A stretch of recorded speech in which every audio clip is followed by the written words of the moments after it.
अपना बना के चले हो कहाँ, मुझको अपना बना के चले हो कहाँ।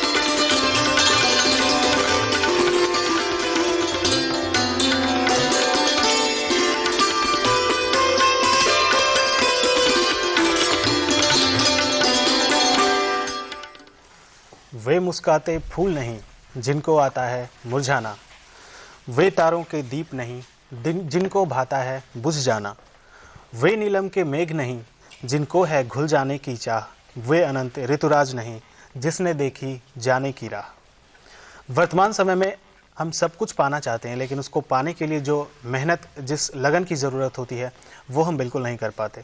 सारी चीज़ों की भौतिक लालसा होने के बावजूद उसके लिए जिस मानसिक अथक परिश्रम की ज़रूरत होती है, वो हम बिल्कुल नहीं कर पाते। आज के समाज में ऐसे सुदृढ़ संस्कार देने वाले शिक्षकों की महत्ता इस समय सामने आती है जब हम अपने नैतिक संस्कारों का मूल्य बिल्कुल पीछे छोड़ चले। तो आज इसी अपील के साथ आप सबों का स्वागत करना चाहूँगा कार्यक्रम बिहार बिहान में। नमस्कार, मैं हूँ पुष्कर। नमस्कार, मैं हूँ उर्वशी। आज कार्यक्रम की श्रृंखला को और आगे बढ़ाते हुए मैं आपको बताना चाहूँगी, आज हमारे साथ चर्चा करने के लिए मौजूद है वरिष्ठ अंग्रेजी शिक्षक अरुण कुमार शाह। आपका बहुत बहुत स्वागत है हमारे स्टूडियो में। सर, आपसे पूछना चाहूँगी सबसे पहली बात कि शिक्षक की कितनी महानता, शिक्षक का क्या महत्व होता है हमारे समाज में? जी, आज शिक्षक का अहम योगदान है, चाहे वो राष्ट्र हो या फिर विश्व के विकास की बात हो। बिना ज्ञान का कुछ संभव नहीं है और वह ज्ञान का प्रकाश, उसका ज्योति फैलाने का काम शिक्षक करता है। शिक्षक आज के परिदृश्य में हम देखें तो अपना जो रोल है, भूमिका है, वो बिल्कुल सही दिशा में दे रहे हैं और उसके वजह से जो भी हमारे देश का बौद्धिक विकास है बच्चों का, वो बिल्कुल ही अच्छा हो रहा है। जी अरुण जी, ये भी पूछना चाहेंगे आपसे कि इंदिरा गांधी का ये स्टेटमेंट है कि शिक्षा जो है वो जाति और वर्गगत विषमताओं से ऊपर उठाती है आदमी को। जहां तक सामाजिक लोकतंत्र में शिक्षकों की भूमिका का सवाल है, तो क्या कहना चाहेंगे? जी बिल्कुल, शिक्षकों की भूमिका के ही बदौलत हम ऊपर उठ पाते हैं। ये जितनी भी संकीर्णताएं हैं, संकीर्ण विचारधाराएं हैं, इनको समाप्त करने का एकमात्र रास्ता वो शिक्षा है और शिक्षा का अलख जगाने का काम वो शिक्षक करते हैं। जी बिल्कुल। यहाँ पे मैं अरुण जी ये भी पूछना चाहूंगी कि बच्चों में एक मानसिकता है कि शिक्षा को लेकर हर चीज में उनका है कि नहीं, आज हम शिक्षा है, मतलब अपने परिवेश में बहुत सारे अभी ऐसे कार्य हो रहे हैं जो उन्हें नहीं करनी चाहिए। जी, कई बार ऐसा ये थोड़ा भटकाव होता है बच्चों में। जो भटकाव हो रहा है, चाहे वो स्कूल में देखें या कॉलेज में देखें, बच्चों को सही मार्गदर्शन नहीं मिल पाता। जी जी जी, उसका जो भटकाव है, उसका कुछ तो पीयर प्रेशर वो उसका वजह है। जहां वो साथ में रहते हैं, जिस बच्चे के साथ रहते हैं, वो कैसे संसर्ग में रहते हैं, यह भी एक बड़ी बात है। दूसरी बात, घर में, एक्चुअली घर में तो बच्चे बहुत कम समय तक रहते हैं, उसके बाद वो विद्यालय में जाते हैं, उसके बाद अपने वो साथियों के साथ रहते हैं, तो साथियों का भी बहुत ज्यादा प्रभाव पड़ता है उसके ऊपर, छात्रों के ऊपर। तो छात्रों के ऊपर जो प्रभाव पड़ता है सबसे ज्यादा स्कूल में शिक्षकों का, उसके बाद छात्रों का, उनके सहयोगियों का, उनके साथियों का। अगर शिक्षक अच्छे शिक्षक हों, अगर अच्छे शिक्षकों के का शिक्षण उन्हें मिल रहा हो, तो निश्चित रूप से बच्चे में भटकाव नहीं होगा, उनको दिशा निर्देश सही समय पर मिलता रहे। दूसरी बात, घर में अभिभावक का भी बहुत ज्यादा दायित्व है। अभी हम देख रहे हैं अभिभावक भगदौड़ की जिंदगी में अभिभावक ज्यादा समय अपने बच्चों के साथ नहीं दे पाते हैं। वह भी एक बहुत बड़ा फैक्टर है। हम बच्चों का विकास सिर्फ विद्यालय से चाहते हैं, ऐसा नहीं है। विद्यालय 6 घंटा 8 घंटा मैक्सिमम, उसके बाद कहाँ, उसके बाद अपने साथी के साथ, मित्रों के साथ, फिर घर पर। तो कुल मिलाकर के शिक्षकों का भी योगदान, उसके साथियों का और अभिभावकों का, तीनों का ही रोल है इसमें बच्चों के सर्वांगीण विकास में। जी बिल्कुल, बहुत सही कहा आपने। लेकिन जब बात चल रही है अभिभावकों के समय देने की, तो ज़रूरी ये पूछना चाहूँगा कि जब शैशव काल में बच्चों की प्राथमिक शिक्षा पर माता का कितना गहरा प्रभाव पड़ता है? जी बिल्कुल, माता शुरू से ही, जब बच्चे चलना फिरना सीखते हैं उस समय से लेकर के जब विद्यालय जाना शुरू करते हैं उस समय तक, ये जो बीच का दौरान है, इस दौरान माताएं ही प्रथम पाठशाला, कहते हैं परिवार प्रथम पाठशाला है। उस परिवार में माता का अहम योगदान है। माँ अगर पढ़ी लिखी है, अगर वो शिक्षित है, अगर वो ज्यादा से ज्यादा समय बच्चों के साथ सकारात्मक सोच के साथ बिताती है, तो निश्चित रूप से बच्चा अच्छा डायरेक्शन में जाएगा। तो माँ का अहम रोल है। यहाँ पे ये भी पूछना चाहूँगी अरुण जी, जैसे स्कूली बच्चों की अगर हम बात कर रहे हैं, जितना उनका बैग जितना भारी होता है, मतलब अगर कहना चाहेंगे उनका बैग जितना उसका मन भारी नहीं होता, उनके बैग के वजन भी उतने ही भारी होते हैं। जी, लेकिन सरकार अभी बहुत कुछ कर रखा है। हम देख रहे हैं सारे स्कूलों में, चाहे वो सीबीएसई बोर्ड के स्कूल्स हों या फिर किसी भी राज्य सरकार के बोर्ड के स्कूल हों, वहाँ इंस्ट्रक्शन आ चुका है, आदेश आ चुका है कितने भारी बैग रहेंगे। अब कोई भी प्राइवेट ऑर्गेनाइजेशन या कोई सरकारी संस्थाएं ऐसा नहीं मन चाहे जितना मन उतना बैग बच्चे को दे दे, ऐसा संभव नहीं है। अभी बिल्कुल असंभव है। अभी आपको उसके दिशा निर्देशानुसार ही चलना पड़ेगा। और बच्चे का बैग हल्का हुआ है, पूरा लाइटन किया गया है, और ऐसा नहीं करने वाले के खिलाफ अभी एक्शन भी हो रहा है। बहुत सारे सब्जेक्ट्स बढ़ गए हैं, बहुत सारे प्रॉब्लम्स बढ़ गए हैं, बच्चों के एक एग्जाम्स फोबिया की एक विकसित हो रहा है कि एग्जाम के टाइम आते हैं तो एग्जाम फोबिया होता है। उसी वक्त है पढ़ना शुरू करते हैं, उस वक्त अगर आप शुरू से अगर पढ़ने पे अगर जोर डालें तो शायद एग्जाम्स के टाइम उतना आपको प्रेशर्स नहीं पड़ेगा। बिल्कुल, देखिए परीक्षा ये तो नेचुरल है, हर बच्चे को परीक्षा देना ही है। साल में जितने बार परीक्षाएं होती है उसमें बैठना ही है। जो ये फोबिया है ये खासकर जनवरी फरवरी मार्च के महीने में आती है। और ये एग्जामिनेशन फोबिया मतलब बच्चे का जो झुकाव है उस समय ज्यादा पढ़ाई पर हो जाता है। अधिकतर बच्चे उसके पहले सीरियस नहीं होते हैं, गंभीर नहीं होते हैं। आपका कहना सही है। अगर शुरू से ही वो गंभीर रहे, अगर टाइम मैनेजमेंट को शुरू से ही ध्यान में रखें तो ऐसी नौबत नहीं आएगी। आज देखें आप, सीबीएसई ने जारी किया है एक अच्छी short film, smile through stress. जो भी बोर्ड क्लासेस के स्टूडेंट्स हैं, क्लास 10th के या फिर 12th के, वो जब पढ़ते पढ़ते बोर हो जाएंगे, जब वो बहुत ज्यादा बोरिंग फील करेंगे या फिर लगेगा उनको कि यह बहुत ज्यादा प्रेशर हो रहा है, तो उनके स्ट्रेस को, उनके प्रेशर को कम करने के लिए अभी सीबीएसई बोर्ड ने एक शॉर्ट फिल्म को अपनी वेबसाइट पर अपलोड किया है। अखबारों के माध्यम से, आपकी मीडिया के माध्यम से, दूरदर्शन के माध्यम से जो बच्चे थोड़ा सा अलर्ट हैं, जो पेरेंट्स अलर्ट हैं, जहां उनके स्कूल के टीचर्स अलर्ट हैं, वो कॉशस हैं, वो निश्चित रूप से बच्चे को बताते हैं या फिर बच्चे भी देखते हैं, और निश्चित रूप से वो फिल्म देखना चाहिए। जी बिल्कुल, बिल्कुल सही कहा अरुण जी ने। उर्वशी, अगर आप साल भर पढ़ाई करेंगी तो फिर आपको ये जो सीजनल बीमारी है, एग्जामिनेशन फोबिया, इससे आपको जरूर छुटकारा मिलेगा। जी बिल्कुल सही कहा। तो अरुण जी, ये भी पूछना चाहूँगा कि जब बात चली है पढ़ाई लिखाई की, तो आप काफ़ी लंबे समय से शिक्षा से जुड़े रहे हैं। बात करते हैं पुराने ज़माने की, जब लोग गुरुकुल में पढ़ा करते थे। वहाँ पे एक विद्यार्थी अपना सब कुछ छोड़ के गुरु के पास जाते थे और वो अच्छे संस्कार लेते थे, साथ ही साथ जो भी उनको टेक्निकली चाहिए वो सब उनको प्राप्त होता था। आज के ज़माने में क्या ये करना ज़रूरी है, बजाय इसके कि सिर्फ उनको टेक्निकल बातें प्राप्त हो रही है लेकिन संस्कारों की कहीं कोई गुंजाइश नहीं? बिल्कुल, देखिए संस्कार सिर्फ विद्यालय में नहीं मिलता है। विद्यालय में शिक्षा मिलता है, संस्कार भी मिलता है, लेकिन जो संस्कार हम परिवार में देते हैं, जो संस्कार बच्चों को अपने परिवार में मिलता है वो अन्यत्र संभव नहीं है।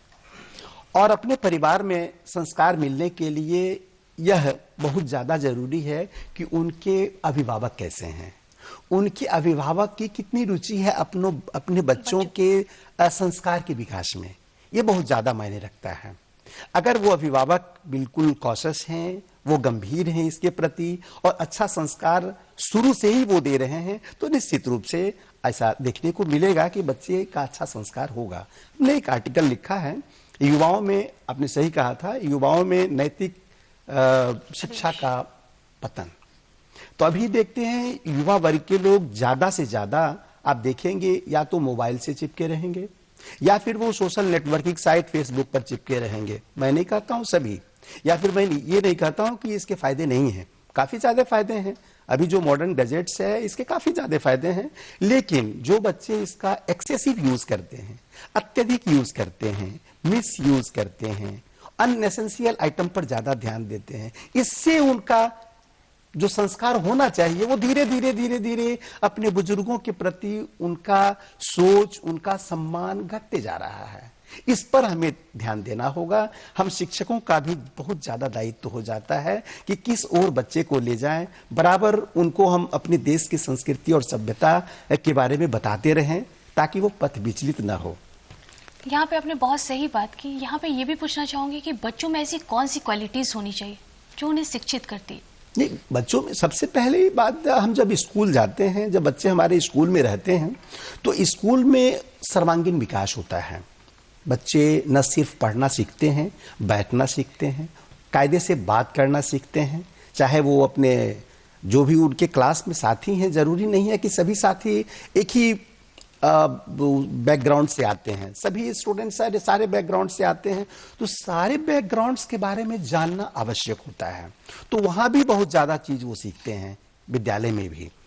तो ये जरूरी नहीं है कि हम सिर्फ शिक्षा ही, बल्कि शिक्षा के अलावे वहां रहना, चलना, बोलना, कम्युनिकेशन स्किल्स, बड़ों का सम्मान कैसे करना है, ये तमाम बातों को जानना है। और उसके लिए एक जो सबसे बड़ा अस्त्र है वो सकारात्मक सोच है।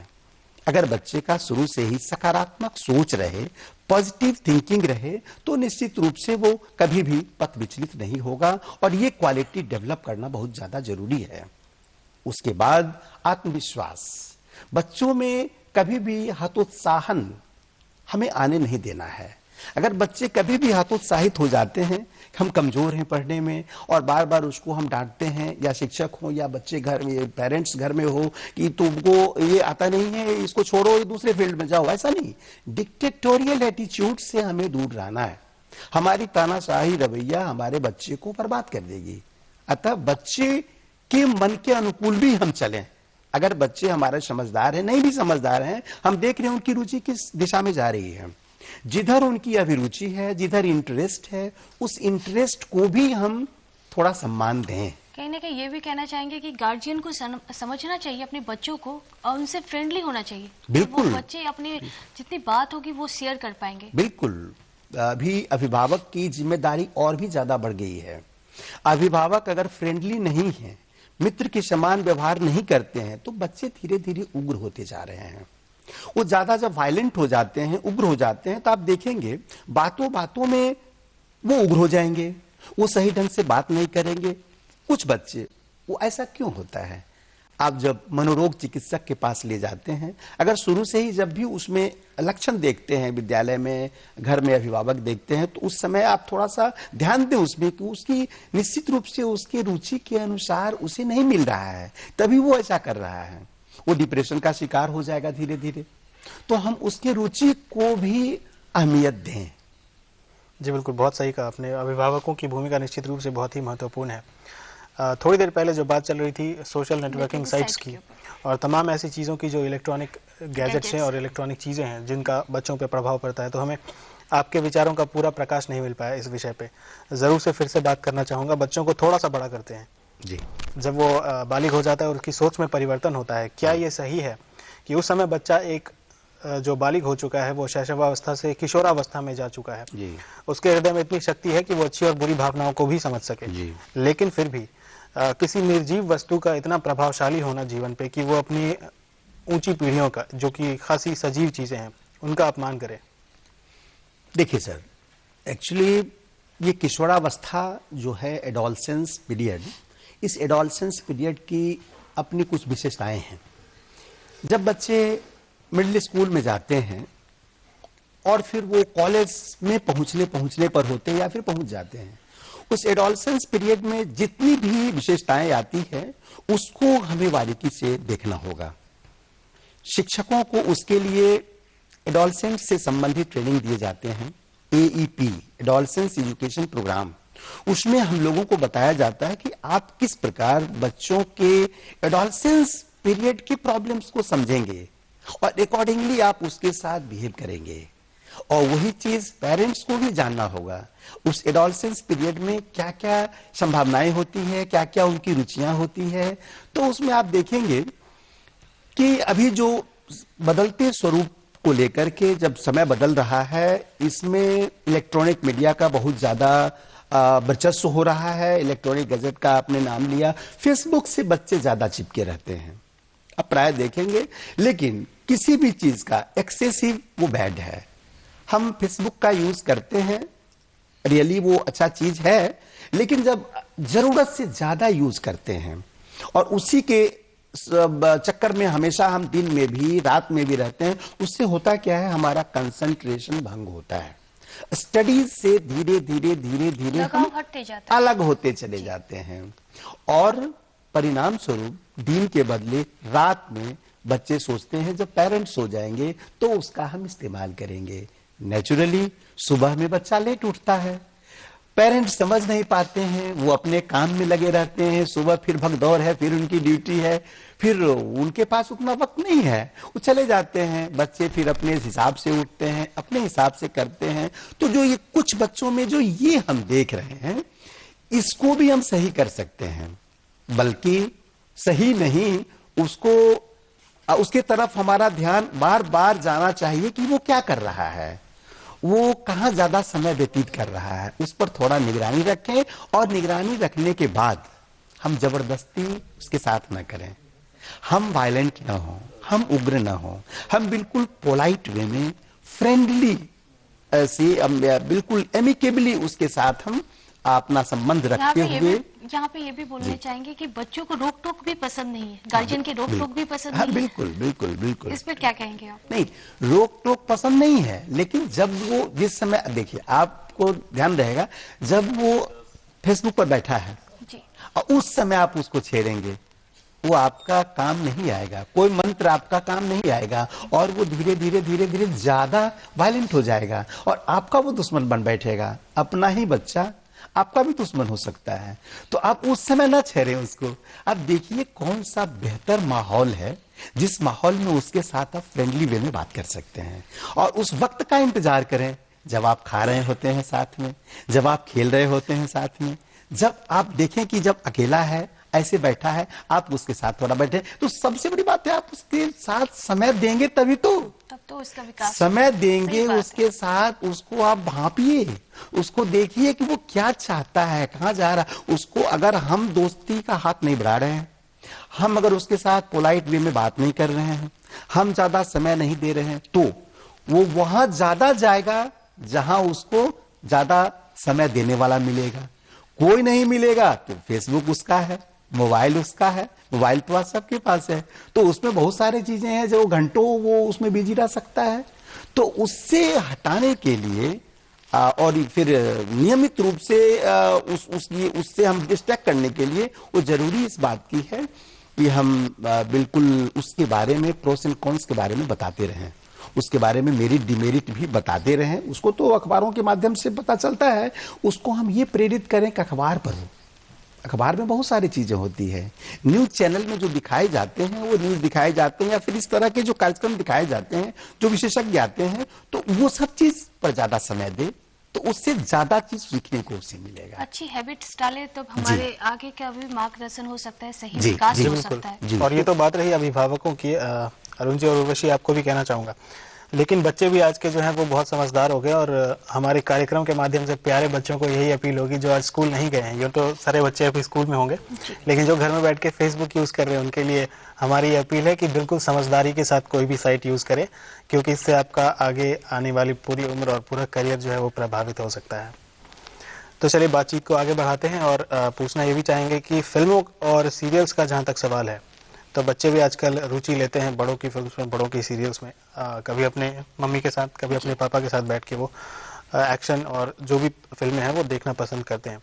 कहाँ तक आप सही मानते हैं इसको कि आज के फिल्म निर्माताओं को किस प्रकार की फिल्मों का निर्माण करना चाहिए जिसको वो पारिवारिक तो कहते हैं लेकिन शायद बच्चों को नहीं देखना चाहिए? देखिए, जो भी कुछ फिल्म तो ऐसे हैं, लेकिन वो फिल्म बहुत कम, 100 में 2-4 फिल्म ही ऐसे होंगे जिसको पूरे परिवार एक साथ बैठकर देख सकते हैं। प्राय उसमें देखेंगे कि परिवार सहित देखने लायक फिल्म नहीं होता है, बहुत कम। अब वो वैसा फिल्म तारे जमीन पर जिसके तरफ थोड़ा सा ध्यान दिया हमारे बॉलीवुड के एक्टर आमिर खान ने, और वैसे फिल्म जो बच्चों के लिए उपयोगी हो, कभी उसके तरफ भी ध्यान देना चाहिए डायरेक्टर प्रोड्यूसर को, कभी उसके बारे में भी सोचना चाहिए। सिर्फ मिर्च मसाला मिला करके हम किस तरह का फिल्म बनाए जो ज्यादा से ज्यादा चले, ज्यादा से ज्यादा अर्निंग हो, इसी के तरफ सोचने वाले मैक्सिमम डायरेक्टर्स आज की फिल्में ऐसी भी है कि जो हम अपने परिवार के साथ बैठ के नहीं देख सकते। खासकर उर्वशी यहाँ पे ध्यान दिलाना चाहूंगा एक्शन फिल्मों पे। हाँ, जब मारधार के सीन ज्यादा होते हैं तो बच्चे इसमें दिलचस्पी लेते हैं जी, और बाद में फिर यही काम वो भी करने की कोशिश करते हैं। जी जी जी बिल्कुल। वो हिंसा जो हम देख रहे हैं, हिंसा में बढ़ावा या फिर उग्र रूप में ज्यादा हो जाना, वो छोटे छोटे बच्चे को आप देखेंगे सर, 5 साल के 6 साल के बच्चे को देखेंगे, आपको वो बताएगा वही चैनल हमको चाहिए जिसमें ज्यादा मारधार हो, जिसमें ज्यादा हिंसा हो, वो ज्यादा पसंद आएगा। तो वो तो इस तरह से हमें फिल्म प्रोड्यूसर को भी चाहिए, डायरेक्टर को भी चाहिए, या फिर अभिभावक को चाहिए कि वैसा फिल्म घर में भी प्रायः न देखा जाए और वैसा मौका न मिले कि बार बार उसी 1-2 फिल्म देखना 15 दिन में, सप्ताह में एक देखना बुरी बात नहीं है। उसमें भी बहुत सारी अच्छाइयां भी होती है जिसको हम इनकलकेट कर सकते हैं, ले सकते हैं। जरूर नहीं सारे फिल्म खराबी होते हैं या फिल्म के सारे पार्ट खराब होते हैं, ऐसा बात नहीं है। वो भी सही चीज है, उसमें काफी रिक्रिएशन, एंटरटेनमेंट मिलते हैं जो बच्चों के लिए आवश्यक है। हम पूरी तरह से बच्चे को स्ट्रिक्ट उसके प्रति नहीं हो सकते हैं, उसके भी रुचि को देखना होगा, उसको भी एंटरटेनमेंट थोड़ा सा मिले, मैं उसके खिलाफ नहीं हूं। बात मैं सिर्फ ये कहना चाहता हूं कि वैसे फिल्म घर में देखा जाए जिस फिल्म का प्रभाव दुष्प्रभाव न हो बच्चों पर, और हम भी देखें, बच्चे भी देखें, सोच उसके प्रभाव सकारात्मक हो, सकारात्मक प्रभाव हो। जी यहाँ पे सर ये भी पूछना चाहूँगी, जैसा कि कई बार बच्चों का एक मेंटेलिटी होती है, कि सोच होती है कि कई बार उनका ज़्यादा वक्त, अगर हम देखा जाए तो ज़्यादा वक्त स्कूल में बीतता है, फिर उसके बाद कोचिंग क्लासेस है, फिर उसके बाद आप इंडोर गेम की बात करो तो इंडोर गेम घर में ही सोशल नेटवर्किंग साइट पे हम इंडोर गेम खेलते हैं, तो हमारे पास टाइम नहीं है कि बाहर हम जाके आउटडोर गेम खेलें, या फिर उतना टाइम नहीं है, किसी को अपने हेल्थ के बारे में भी नहीं सोचते। बच्चे को ये मेंटेलिटी हो गई है और उनके ये डेली रूटीन में एक हैबिट बनती जा रही है।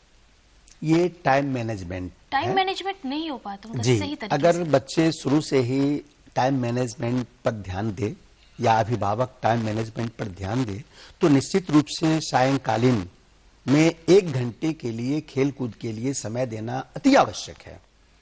हम अगर आउटडोर गेम नहीं खेलते हैं, हमारे बच्चे आउटडोर गेम पर ध्यान नहीं देते हैं, तो फिर उनका फिजिकल जो हेल्थ है वो निश्चित रूप से धीरे धीरे प्रभावित होते चला जाता है। और जो इंडोर गेम है जिसको आपने कहा गेम है या फिर फेसबुक है या फिर और भी इंडोर गेम पर ज्यादा जो बच्चे ध्यान देते हैं, तो उनका धीरे धीरे देखेंगे आपकी वो ऊपर से भी और अंदर से भी, मन से भी अस्वस्थ होते चला जाता है कुछ बच्चे। तो वो ध्यान देना हमें भी है, हम अभिभावकों का भी कर्तव्य है कि हम ध्यान दें कि शाम में थोड़ा देर अवश्य, कम से कम आधा घंटा अवश्य आउटडोर गेम के लिए निकालें। जी जी बिल्कुल, आपने बिल्कुल सही कहा। शारीरिक विकास भी है वो मानसिक विकास में कहीं ना कहीं से सहायता करता है बच्चों के। तो आजकल ये भी मामले देखे जा रहे हैं कि छात्रों में, विशेषकर जो आपने बात की किशोरावस्था के छात्रों में, मानसिक अवसाद कुछ हद तक बढ़ रहा है। इसका कारण आप किसे मानते हैं? क्योंकि हाल में आए बहुत सारे आत्महत्याओं के मामले हैं और भी बहुत सारे मामले हैं जिनसे उनके अवसाद के मामले सामने आ रहे हैं। जी, आप देखेंगे सर, बच्चे जब अकेलापन फील करते हैं या फिर हमेशा अकेले में रहना चाहते हैं, तो उसके तरफ आपका ध्यान अवश्य जाना चाहिए कि बच्चे अकेला में रहना क्यों चाहते हैं, बार बार अकेलापन क्यों चाहते हैं। वो मतलब सबसे अलग रहना चाहते हैं, और ऐसा जब चाहते हैं आइसोलेशन, तो उस आइसोलेशन की तरफ ध्यान अवश्य जाना चाहिए।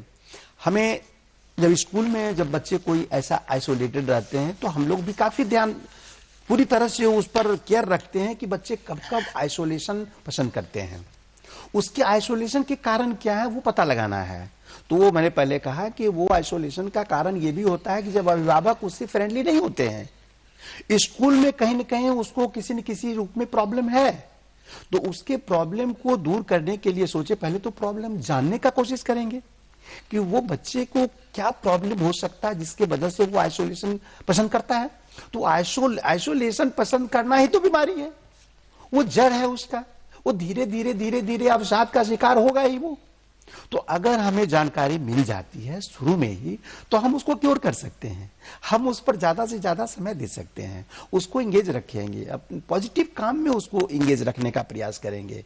स्कूलों में भी जब हम ध्यान नहीं देते हैं, जब कुछ बच्चे को जानबूझ करके ऐसा हम छोड़ देंगे तो स्कूल में भी धीरे धीरे धीरे धीरे बच्चों का ज्यादा से ज्यादा आइसोलेशन बढ़ता चला जाएगा, और आइसोलेशन बढ़ेगा तो अपने हिसाब का चीज चाहेगा, अपनी मनमर्जी का चीज चाहेगा, फिर वो ज्यादा से ज्यादा लोगों से कटने का प्रयास करेगा, लोगों के साथ न रहें, अकेले में रहें। उस अकेलेपन का कारण ढूंढना होगा सबसे पहले, और वो कारण ढूंढ करके उसका समाधान करने का कोशिश करें फ्रेंडली वे में, तो उससे बचा जा सकता है। कई बार होता है कि गार्जियंस बहुत डांटते हैं अपने बच्चों को, कई बार होता है कि कुछ गलतियों की वजह से भी डांटते हैं, कई बार बच्चे उसको अपने फ्रेंड्स के साथ शेयर करते हैं, उन्हीं की सलाह लेते हैं, कहीं ना कहीं उनके ही हम उम्र के बच्चे उनको सलाह दे रहे हैं, तो भटकाव वहां से भी कहीं ना कहीं आता है हमारे जीवन में। बिल्कुल, ये पीयर प्रेशर इसको कहते हैं, ये उनके साथियों का प्रभाव बहुत ज्यादा है, स्कूल में भी और स्कूल के बाहर भी।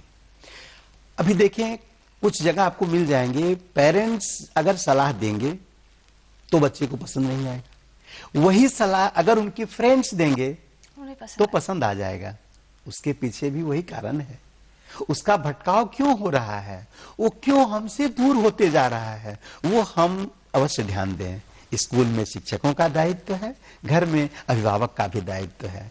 बच्चे अगर शुरू से ही हम ये देखें कि बच्चे अगर वो अखबार पढ़ेगा तब तो अखबार के बारे में कुछ जानेगा, अखबार में जो डिटेल में रहता है सारी चीजों का, वो शिक्षा से संबंधित है, बीमारियों से संबंधित है, चिकित्सा से संबंधित, हर तरह से संबंधित अखबारों में मिल जाती है या फिर डिफरेंट चैनल में मिल जाती है। उधर वो ध्यान न दे करके वो अकेले में रहता है या फिर कुछ फ्रेंड्स के साथ रहता है, तो फ्रेंड्स का प्रेशर उस पर काम करता है। अगर फ्रेंड्स अच्छा वाला है, अच्छे व्यवहार वाला है, पॉजिटिव सोच वाला है, तो निश्चित रूप से इस पर अच्छा इंपैक्ट पड़ेगा। लेकिन अगर उसका साथी ही सही नहीं है तो इस पर वो बैड इंपैक्ट पड़ना ही पड़ना है।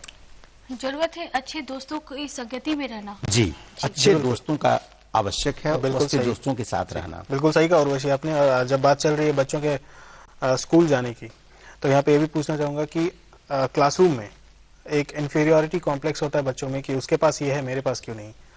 खासी महत्वपूर्ण प्रश्न है ये, क्योंकि इसका कोई जवाब अभी तक हमारे पास नहीं आया।